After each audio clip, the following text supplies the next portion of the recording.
Assalamualaikum warahmatullahi wabarakatuh. Alhamdulillahirabbil alamin. Alhamdulillahil fatahil alim alladzi arsyada man istafahu min ibadihi lit-ta'allumi wa ta'lim wa ja'ala al-'ilma sababan najati wal fawzi biz-zulfa 'indal malikil 'azim. Wassalatu wassalamu ala man arsalahu Allahu hadiyan ila siratal mustaqim wa ala alihi wa sahbihi al-faizin min suhbatihi wa tiba'ihi bil khuludi fi daril baqa'i wan na'im. Alhamdulillah, di malam hari ini kita bisa kembali melanjutkan kajian cara kita. Mudah-mudahan kita semua mendapatkan dari rahmat dari Allah Subhanahu wa taala. Salah satu hadis yang berkenaan mengenai hijrah itu adalah hadis yang diriwayatkan oleh Sayyidina Umar radhiyallahu an. Hadis ini ditulis oleh Imam Nawawi itu waktu belajar dengan Ustaz Imam Syafi'i, kitab Arba'in Nawawi. Ini hadisnya di nomor 1 di kitab Riyadhus Shalihin, belajar Ustaz Musafa. Hadisnya diletakkan nomor 1 juga. Di fikih, hadis ini adalah hadis penting karena berkaitan dengan niat. Hadisnya adalah innamal a'malu binniyat wa innamal likulli imrin ma nawa. Faman kanat hijratuhu ila Allahi wa rasulih, hijratuhu ila Allahi wa rasulih.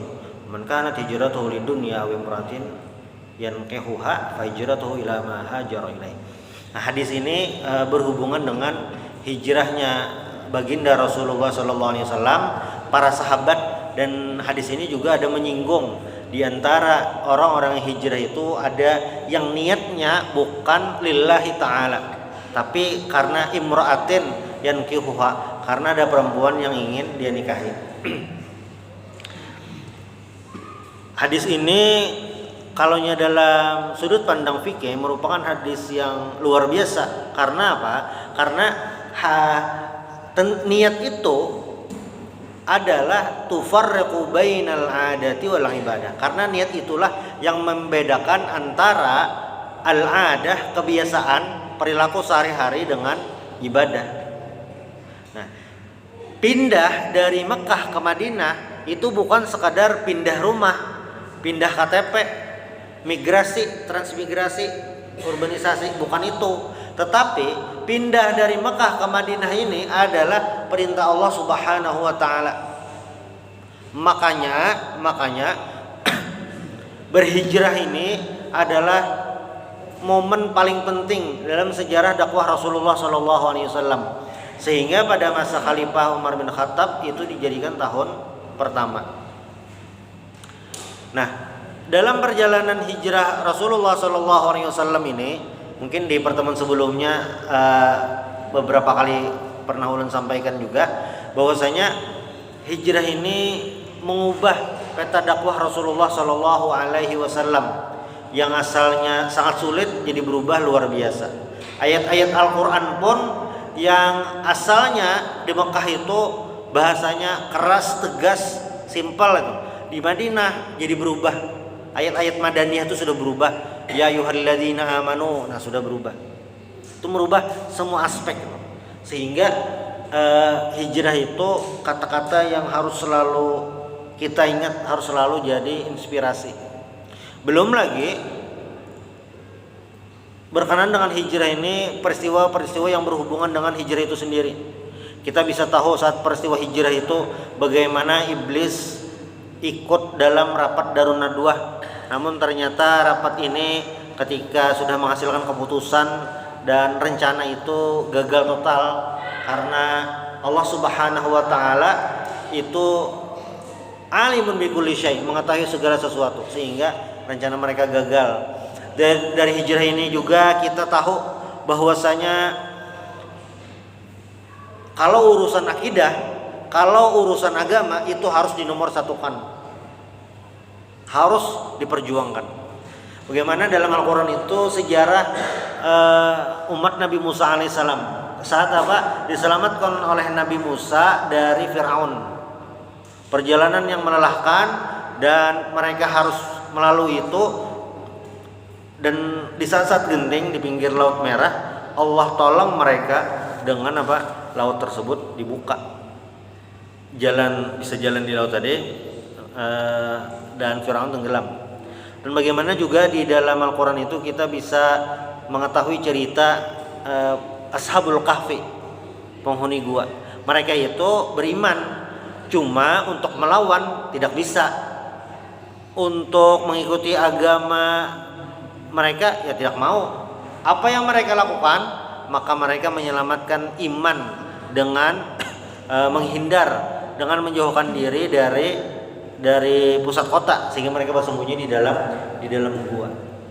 Bagaimana juga di dalam Al-Quran itu cerita umat-umat terdahulu yang tidak beriman kepada para rasul-rasul yang diutus. Dan bagaimana juga di surah Yasin itu salah satunya adalah tentang utusan yang diutus ke suatu kampung, nama kampungnya Antokiyah, dan mereka berdakwah di sana tetapi ditolak. Bahkan salah satu yang membantu dakwah itu namanya Habib An-Najjar, itu malah dieksekusi oleh penduduk tersebut karena tidak mau menerima dakwah. Nah, itu kisah-kisah keimanan. Nah, hijrah ini berhubungan dengan keimanan yang dimiliki oleh kaum muslimin saat itu. Jadi luar biasa perjuangannya. Dan para sahabat yang hijrah ini tentu mereka ini termasuk orang awal-awal yang masuk Islam. Perjuangan yang luar biasa yang itu menjadi amal kebaikan mereka. Dan dalam peristiwa hijrah itu mungkin beberapa tahun sebelum hijrah dan beberapa tahun sesudah hijrah, ada nama-nama yang mereka sangat membantu perjalanan dakwah, tetapi mereka belum sempat melihat kemenangan tersebut. Siapa? Sebut misalnya kayak Siti Khadijah radhiyallahu anha. Beliau itu sangat mendukung, membantu Nabi jor-joran untuk dakwah. Tetapi tahun 10 Nabiin beliau wafat, tidak sempat melihat kemenangan Islam.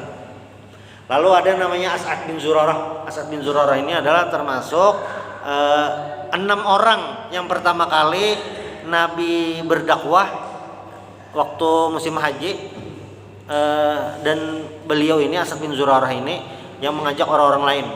Nah, As'ad bin Zurarah ini meninggal di tahun 1 Hijriah. Jadi kadaluarsa setelah Nabi hijrah meninggal. Lalu ada juga yang namanya Sa'ad bin Mu'adz. Ini masuk Islam sebelum Nabi datang ke Madinah berkat ajakan Mus'ab bin Umair. Umur beliau tidak panjang dalam usia keislaman, jadi 30 tahun masuk Islam. Umur 36 setelah perang Khandaq atau perang Ahzab beliau meninggal. Tetapi kayak Sa'ad bin Mu'adz ini kan istimewanya luar biasa. Kenapa? Ketika meninggal itu sab'una alfan minal malaikati yusyayyi'unahu. 70.000 dari malaikat turun dari langit untuk takziah. Belum lagi ihtazza 'arsyur rahmanu li mauti Sa'ad. Arsy Allah Subhanahu wa taala itu bergetar karena meninggalnya Sa'ad ini. Nah, ini beliau ini termasuk tokoh yang membantu hijrahnya baginda Rasul, sehingga ketika Rasulullah SAW sampai ke Madinah, penduduk itu sudah siap. Dan juga di perjalanan hijrah ini kita bisa melihat bagaimana Rasulullah SAW memilih di antara semua sahabat, memilih satu yang beliau prioritaskan. Siapa dia? Yaitu Sayyidina Abu Bakar radhiyallahu anhu. Di antara semua sahabat yang Nabi pilih untuk menemani beliau hijrah, Sayyidina Abu Bakar. Nah, ini bukan tanpa sebab itu. Ini merupakan mahabbatur Rasul sallallahu alaihi wasallam di Abu Bakar. Ini kecintaan Nabi kepada Sayyidina Abu Bakar radhiyallahu anhu. Dan itu dibalas dengan Sayyidina Abu Bakar dengan membantu full maksimal semua kemampuan beliau. Jadi waktu hijrah itu kan Nabi Sayyidina Abu Bakar yang menemani Nabi. Anak beliau Abdullah bin Abu Bakar itu yang bergadang di depan Gua Sur. Malamnya begadang, pagi kembali ke Mekah dan hidup seperti biasa, sekalian mencari-cari info di Mekah kalau ada info terbaru.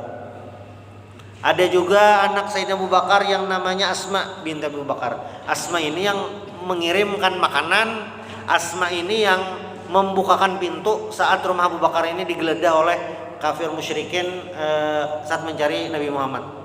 Asma ini. Bagaimana posisi Sayyidina Abu Bakar radhiyallahu anhu. Nah, dan itu juga diabadikan juga di dalam Al-Qur'an, satu-satunya sahabat yang langsung panggilan sahabatku itu dari Nabi, itu diabadikan dalam Al-Qur'an. Itu qala li sahibihi. Ini Sayyidina Abu Bakar saat berkata kepada sahabatnya, itu Abu Bakar. Satu-satunya saja dalam Al-Qur'an, la tahzan innallaha ma'ana. Jadi ada riwayat yang mengatakan yang waktu di dalam gua itu kata Sayyidina Abu Bakar, in qutiltu fa ana rajulun wahid. Ya Rasulullah, kalau aku terbunuh, waktu di Gua Sur saat satu genting, kalau aku terbunuh, saya cuma laki-laki biasa, satu orang laki-laki biasa aja. Tapi wa in qutilta, tapi kalau engkau terbunuh, ahlakatil umat akan binasa. Itu yang dikhawatirkan Sayyidina Abu Bakar. Beliau tidak mengkhawatirkan diri sendiri, takut kalau Nabi yang tertangkap. Nah, ini juga ketika para sahabat itu berdebat mengenai pengganti Rasulullah SAW, siapa yang paling pas. Nah, salah satu argumennya adalah Sayyidina Abu Bakar ini yang menemani Nabi. Termasuk juga termasuk saat Nabi sakit, yang menggantikan menjadi imam adalah Sayyidina Abu Bakar. Sudah ada isyarat dalam Sahih Muslim itu disebutkan, kata Nabi, lau kuntu muttakhidan khalilan, seandainya aku mencari kekasih, maka latakhadtu Abu Bakrin khalila, aku jadikan Sayyidina Abu Bakar ini sebagai kasih. Saking pentingnya posisi Sayyidina Abu Bakar radhiyallahu anhu. Jadi di hijrah itu kita melihat bagaimana sahabat yang terbaik, orang-orang yang penuh berjuang. Belum lagi Sayyidina Abu Bakar ini memiliki anak buah namanya Amir bin Fuhairah. Amir bin Fuhairah ini yang menggembala kambing. Jadi beliau itu membawa kambing sampai ke dekat Gua Sur. Nah, ini fungsinya, kambing itu dibawa ke sana, satu, susunya diperah lalu diberikan kepada Sayyidina Abu Bakar untuk minum. Lalu yang kedua, kambing ini untuk menghapus jejak saat Abdullah bin Abu Bakar pulang dari gua menuju ke Mekah supaya samar. Nah, ini berarti rencananya luar biasa nih. Rencananya sangat detail, sangat rapi itu agar perjalanan ini berhasil. Nah, berarti ketika kita ingin melakukan kebaikan, dakwah apapun itu bentuknya, berarti kita harus berusaha semaksimal mungkin. Bukan yang kayak ya terserah Allah Ta'ala aja dah, nggak bisa. Tapi harus ada yang namanya usaha, ada perjuangan. Nah, kalau sudah berusaha, berikhtiar, kita tawakal kepada Allah Subhanahu wa taala, kita serahkan kepada Allah Subhanahu wa taala. Itulah kenapa jadi Nabi Muhammad mengajarkan kita untuk berjuang luar biasa. Nah, di peristiwa hijrah ini juga ada salah seorang namanya Abdullah bin Uraikid. Jadi Abdullah bin Uraikid ini non muslim, masih belum beriman, masih agama orang-orang Quraisy. Tetapi ini orang profesional yang bisa menunjukkan jalan, sehingga beliau inilah yang diminta untuk menunjukkan jalan yang tidak biasa, agar apa? Agar Nabi Muhammad dengan Sayyidina Abu Bakar ini bisa selamat. Walaupun dalam perjalanan itu Nabi Muhammad kan dengan Abu Bakar itu bertemu dengan namanya Surakah bin Malik. Nah, Surakah bin Malik ini ketika mendapatkan kabar bahwasanya dapat hadiah atau dijanjikan hadiah sayembara bagi siapapun yang bisa menemukan Nabi Muhammad dengan Abu Bakar, hidup atau mati. Nah, Surakah ini ketika mendengarkan ada dapat hadiah sebanyak 100 ekor unta, beliau bergegas untuk mendatangi Nabi. Sekali percobaan, kudanya itu terperosok ke tanah. 2 kali gagal lagi, sampai berapa kali. Nah, ketika gagal tadi langsung mendatangi Nabi. Kayaknya sepertinya yang kau bawa ini adalah sesuatu yang besar. Maksudnya dakwah ini adalah sesuatu yang luar biasa. Apakah kalian mau saya berikan bekal atau apa seperti itu? Nabi tidak, kata Nabi. Yang penting kamu merahasiakan keberadaan kami. Oh iya, Nabi siap. Ada lagi juga Nabi bertemu di perjalanan itu Ummu Ma'bad. Ummu Ma'bad ini tinggal mungkin di tengah padang pasir lah, jauh dari keramaian mungkin. Memiliki kambing yang sudah kering lah, apinya kambingnya kurus. Lalu kata Nabi, apakah boleh saya memerahkan susunya? Silahkan. Nah di situ keluar mukjizat Rasulullah. Kambingnya asalnya kurus, susunya mungkin hampir tidak ada, jadi keluar susunya. Kita bayangkan lah, kita jadi Sayyidina Abu Bakar mengawani Nabi, melihat mukjizat Nabi itu satu persatu di hadapan mata. Bagaimana keimanan Abu Bakar itu? Kita melihat Sayyidina Abu Bakar itu melihat di Gua Sur selamat. Sayyidina Abu Bakar melihat Surakah mau menangkap Nabi, tidak bisa. Abu Bakar melihat Nabi bisa memerahkan susu kambing. Itu melihat luar biasa. Makanya di antara semua sahabat itu ketika Nabi meninggal, Sayyidina Abu Bakar itu yang paling tenang sudah, yang paling bisa menguasai diri, karena beliau berduaan dengan Nabi saat hijrah. Itu pengalaman yang luar biasa, bukan pengalaman kaleng-kaleng, bukan, tetapi itu yang sangat membekas di hati Sayyidina Abu Bakar radhiyallahu anhu. Nah,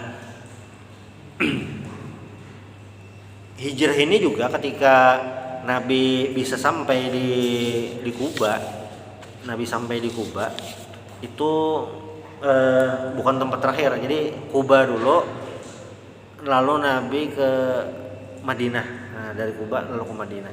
Nah, di Madinah ini sudah dipersiapkan semuanya. Itu karena apa? Karena sebelumnya Nabi sudah mengutus dai yang namanya Mus'ab bin Umair. Nah, Mus'ab bin Umair ini pun juga, walaupun beliau itu jadi pelopor dakwah di kota Madinah, diutus Nabi, umur beliau tidak panjang juga. Maksudnya beliau tidak sempat melihat kemenangan Islam. Jadi waktu perang Uhud tahun 3 Hijriah, Mus'ab ini meninggal. Jadi hanya diurutkan, As'ad bin Zurarah meninggal tahun 1 Hijriah, Mus'ab bin Umair tahun 3 Hijriah, Hamzah 3 Hijriah juga, Sa'ad bin Mu'adz 5 Hijriah. Jadi ada beberapa tokoh yang belum sampai finish kisah Nabi ini meninggal, belum sempat melihat kemenangan Islam itu. Tetapi itu tidak masalah. Karena apa? Karena perjuangan itu kita harus berlanjut, dan semangat perjuangan itu harus selalu kita wariskan. Dan itu bagian dari apa? Bagian dari amal jariyah. Nah, jadi kan Nabi itu sampai di Madinah nih kan, yang syairnya sangat terkenal, Tala'al badru alaina min saniyatil wada'. Tali kekang unta Nabi ini rebutan. Oh, Nabi tempat saya, teman-teman. Kata Nabi, biar saja dia memilih tempatnya. Nah, sampai berhenti di muka rumah sahabat Abu Ayyub Al-Ansari di situ. Jadi kalau kita lihat sejarah juga, Nabi ini ke Madinah itu bukan tempat asing-asing benar juga, bukan tempat asing sama sekali. Kenapa? Karena ayah Nabi dikuburkan Madinah. Nabi ini kan memiliki ayah namanya Abdullah, memiliki kakek Abdul Muthalib atau Syaibah, memiliki ayah lagi namanya Hashim. Nah, Hashim itu menikah dengan perempuan Madinah dari Bani Najjar. Jadi Hashim itu ketika di Madinah tinggal di sana, menikah, memiliki anak Syaibah atau Abdul Muthalib. Hashim ini meninggal dan Abdul Muthalib tadi dibawa pamannya Muthalib ke Mekah. Jadi orang Bani Najjar itu keluarga Nabi lah. Nabi singgah di rumah Abu Ayyub Al-Ansari, singgah di situ, dan beberapa waktu baru Nabi pindah. Nah, ada kisah menarik dari Abu Ayyub Al-Ansari ini. Jadi ketika zaman Khalifah Muawiyah bin Abi Sufyan, Abu Muawiyah ini memerintah dari tahun 41 Hijriah sampai tahun 60 Hijriah beliau memerintah. Nah, di masa pemerintahan beliau itu pertama kali kaum muslimin berangkat ke Konstantinopel, Konstantinia untuk menaklukkan. Karena kan terinspirasi dari hadis Nabi, La taftatihanna al-Qistantiniyah wala ni'mal amir amiruha wala ni'mal jaish jaishuha. Nanti Konstantinia akan ditaklukkan. Yang menaklukkan itu adalah pasukan terbaik. Abu Ayyub ketika mendengar ada pasukan berangkat, beliau ikut. Padahal saat itu sudah sakit-sakitan, sudah hampir meninggal. Tetapi kenapa beliau ikut? Kata beliau, kalau aku meninggal, kuburkan di titik terjauh kaum muslimin. Titik terjauh kaum muslimin. Karena aku ingin mendengarkan langkah kuda, langkah pasukan terbaik itu yang seperti apa. Nah, ini ada istilahnya apa? Perjuangan dakwah. Nah, hijrah itu mengajarkan kepada kita bahwasanya perjuangan dakwah ini harus terus dilanjutkan, apapun jalannya, bagaimanapun caranya.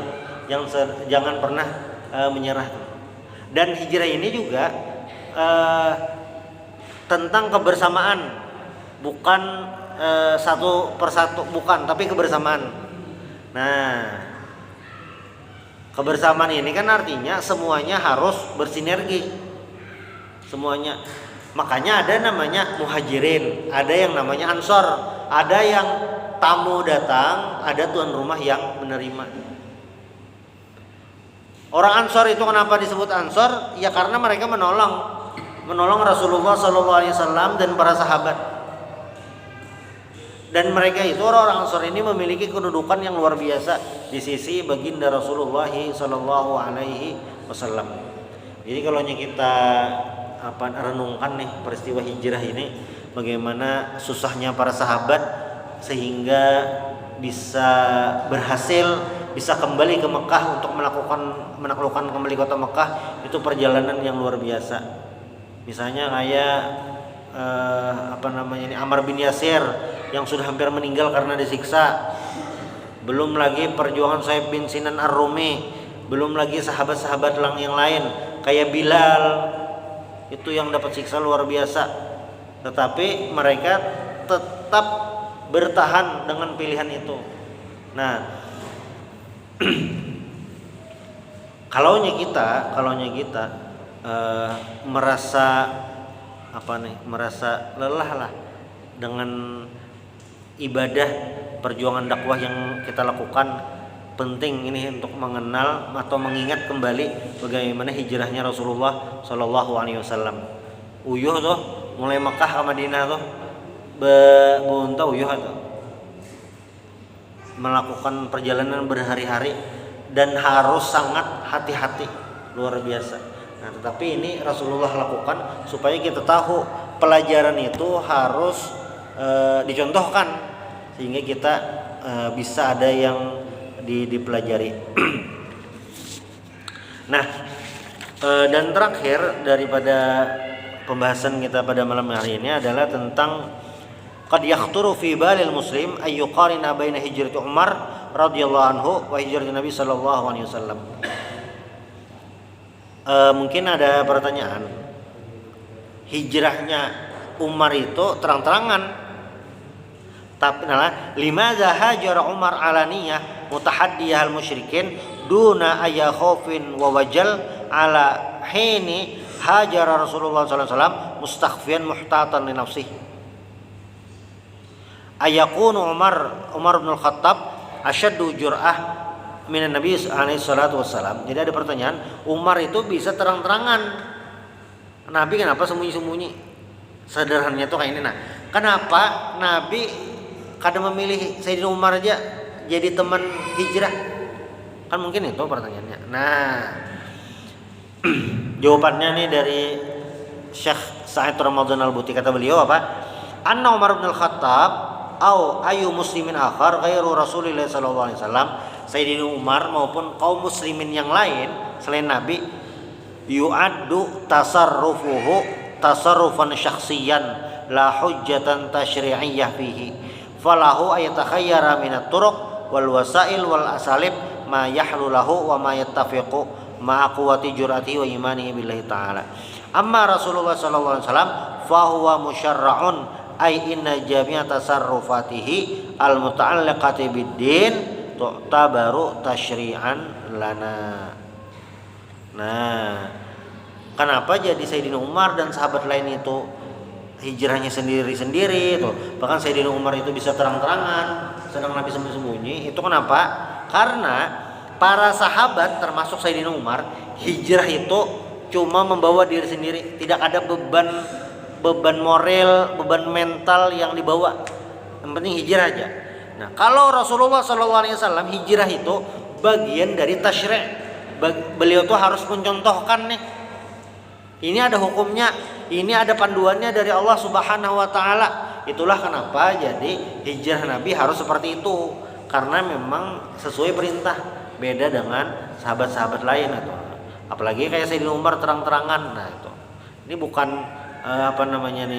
Nabi itu takut, bukan, karena memang perintah dari Allah Subhanahu wa taala. Kalau seandainya Nabi Muhammad itu takut, tidak mungkin Nabi itu berdakwah di Mekah siang dan malam. Tidak mungkin itu. Siang malam Nabi memberi dakwah kepada siapapun, bahkan ke penduduk Taif yang lalu mengusir Rasulullah SAW. Tidak, semuanya itu tetap Nabi jalankan gitu. Jadi Nabi itu beraktivitas, berinteraksi dengan orang-orang musyrik, menjalankan dakwah itu sesuai perintah dari Allah Subhanahu wa taala, sehingga ada jalan-jalan yang beliau pilih, harus seperti ini, harus seperti ini. Agar apa? Agar menjadi contoh kepada umatnya. Kalau ingin berhasil, maka ikutilah petunjuk dari Allah Subhanahu wa taala. Sementara itu, subhanallah bihamdik asyhadu an la ilaha illa anta astaghfiruka wa atubu ilaik. Assalamualaikum warahmatullahi wabarakatuh.